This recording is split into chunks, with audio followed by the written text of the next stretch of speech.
So this here is my good friend Alice, and this was her girlfriend, Gemma. But it turns out Gemma was a massive cheater and completely broke Alice's heart. So she was back on the singles market. And as a single lesbian, it's not always the best place to be. It can feel a bit like slim picking. But luckily for Alice, things are looking up because she finally has Dattch, the first app designed and optimized exclusively for lesbian, bisexual, and curious women.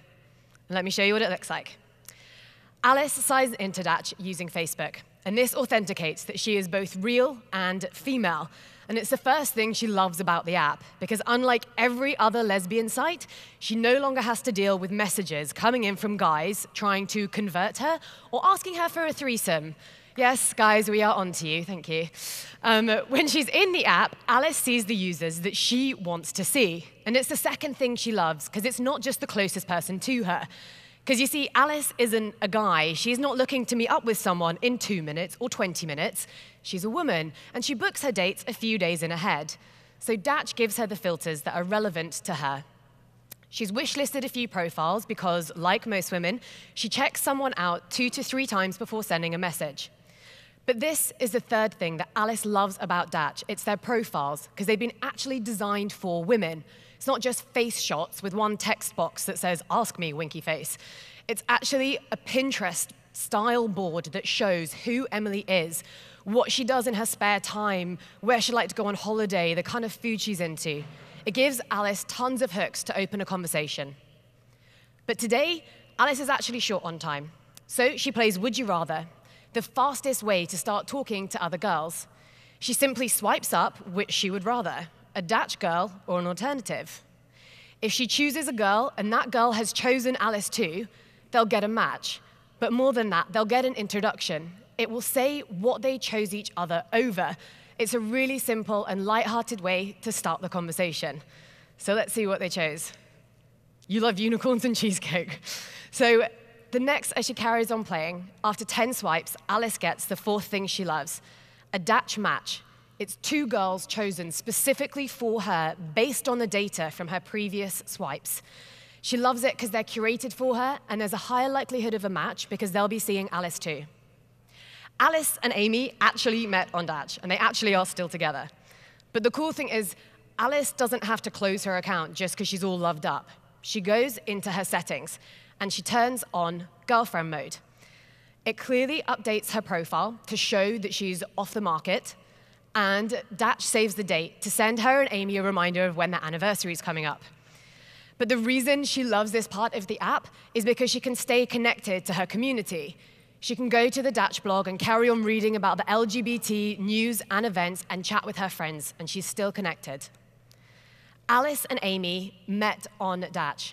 They met, they flirted, and they fell in love, and it all happened intuitively, beautifully, and simply because it was built for them. It was an app built for women. Dattch is what it looks like when you create products and experiences for female users. It's something that women fall in love with. We've been live in the UK for the past 5 months, and I'm incredibly excited to announce that this morning we went live in the US App Store and are taking new users in San Francisco as of today. So, folks, every lesbian, bisexual, bi-curious, queer, or just not quite so straight woman that you know, please on Facebook tell them about Dattch and tell them that it has been created specifically for them. Thank you very much. Okay. Luckily, we have a panel who is very... Yeah, you nailed it. I mean, this is like, these are the right guys to judge this app. Well done. You can't even use it. Yeah. Which one of us is lesbian? So Exactly. I'll give you the only thing I can probably add to this, which is this is the best design thing I've seen this entire show.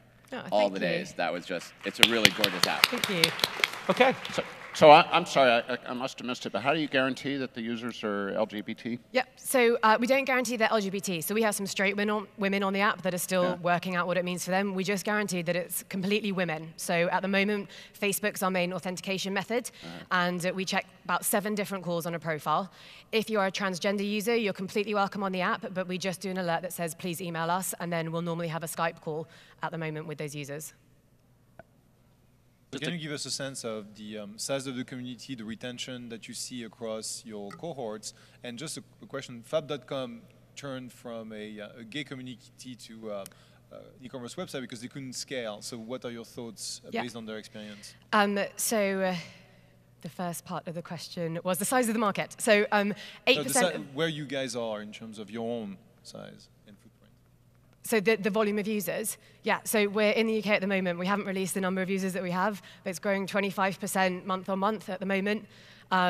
We've just launched in the US. At the moment, we're seeing after week 4, we're at a 28% retention rate.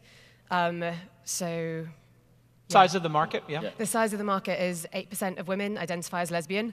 16% of women have had a sexual experience with another woman. At the moment, our database is 60% lesbian and 40% other. So it is a significant number. How are you monetizing? Is it subscription? Not at the moment, but we will create a premium version of the product. And then I think micropayments are an exciting place for us. For women, it's a more like a fluid transaction that they'll maybe buy features for a month, try it out, and then migrate up to premium. Not a question, but just a quick comment. I do like the fact that you've thought through what you do with your most successful customers once they have an opportunity not to be your customers anymore. So that was very thoughtful. So that's like one of the best things about working in the LGBT community. The average straight customer spends 3 months on a product. The average gay female customer spends 18 months. We've got a much longer lifetime value. Awesome. Let's hear it for Dattch. Very well done.